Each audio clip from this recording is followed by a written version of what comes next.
It's officially September 1st, guys, and I know what you're all thinking. It's September, I gotta go back to school. I hate work and I hate my teachers. Oh, boo-hoo, go cry about it. Well, in New Zealand, September is a month that celebrates the anniversary of the country's founding. And what better way to celebrate the founding of one of the best countries on Earth by playing a shitty NES game based off it. We're going to be reviewing the NewZealand Story, which is a little game that came out for the NES. Now in North America it's called Kiwi Craze or something like that. But I played through the game, and now let's review it.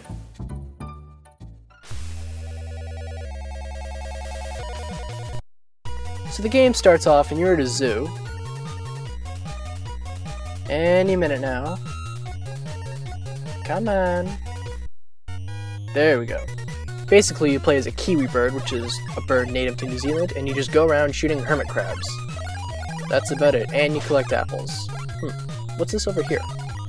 Wait, so you can't touch that, or you'll die. That's right, this is one of those games where it's one hit and you're dead. And now I have to sit through this annoying ass credit music again, which plays every time you die. What the hell? Where is he? What's going on? Oh, he's back, okay. Wow, the first level of the game, that was pretty short. Okay, so apparently we're in Auckland, New Zealand. Well, I know this is a video game, but I remember Auckland, New Zealand looking something like this. Not this. I think now we should probably discuss the graphics. They're horrible. It's all yellow and greenish color. It looks like something you'd see on Game Boy. It looks like the backgrounds are made of yellow Lego bricks. Which is clearly not helpful, because right here, I hit those spikes. I couldn't even see them. That was bullshit. So at one point in the level, you grab this rocket ship, or this rocket egg thing, and you fly to the end of the level. And get this, when you get the rocket egg, it looks like Sheldon from Garfield and Friends. Bad guys also fly around on little smaller versions of them, and you can shoot them and take them. You better know how to do this, otherwise you're not going to make it through the level. Oh, come on, there was no way I could have avoided that. Game over? Oh, come on. You get 3 lives, then game over. But at least when you get game over, it starts you off where you last died.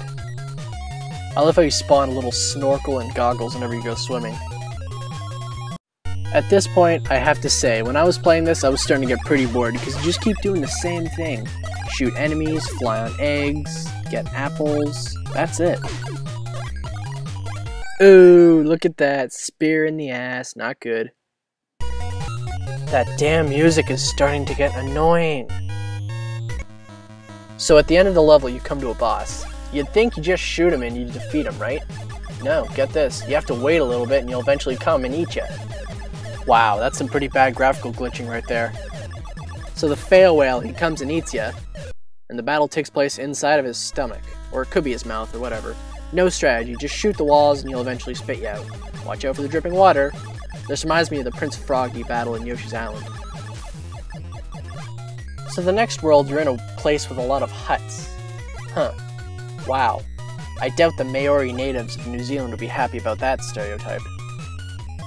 Now, I know I've already commented on how boring the game is, but it needs to be said again. You just keep doing the same thing over and over again. You're walking, shooting at stuff, riding eggs, shooting at stuff, finding a caged bird that apparently leads to the next level. It gets boring after a while. This review will not be a long one, I promise. So now I'm flying around to my egg thing, and what the hell was that? How about this? If you're gonna make a video game and the setting is outside, don't have spikes look like bushes.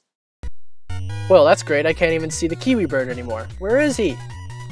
Where is he? There he is. Okay. Wow, that's some pretty bad glitching right there.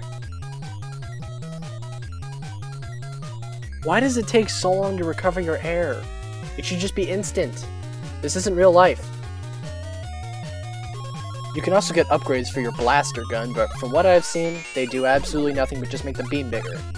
Like, look at that. The enemies take 1 hit to kill to begin with, now they still take 1 hit to kill. It's useless. Why is it so difficult to jump out of the water? Come on, come on! Oh, come on! Come on, there we go. Good kiwi bird. Now that is probably the cheapest death I've ever seen in a video game. There was no way to avoid that. If I jumped, I would hit those green spikes and I would have just killed myself anyways. Well, it looks like I'm kind of fucked here. Oh, your mother. That's it. I've had about enough of this game. This is just too repetitive and too boring and too bullshitty.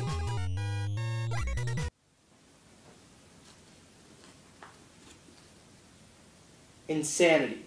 Mentally ill or stupidly irresponsible. Well, that doesn't help much, but I think it was Albert Einstein who said it the best. Insanity is defined as doing the same thing over and over again and expecting different results. Now that sums up this game perfectly. You're doing the same thing, jumping, shooting crabs or hermit shells or whatever, and you're jumping on rocket ships hoping to get somewhere. It's the same thing over and over again. I only showed you the first few levels. I could have showed you the entire game, but let's face it, nobody has that attention span these days. So, would I recommend the game? No. Flat and simple, no. If I want to do the same thing over and over again and expect different results, I just go back to school, which I have to in a few days. Oh well. Anyway, this is Random Richard, wishing you good luck and happy New Zealand Day for those of you who live in New Zealand.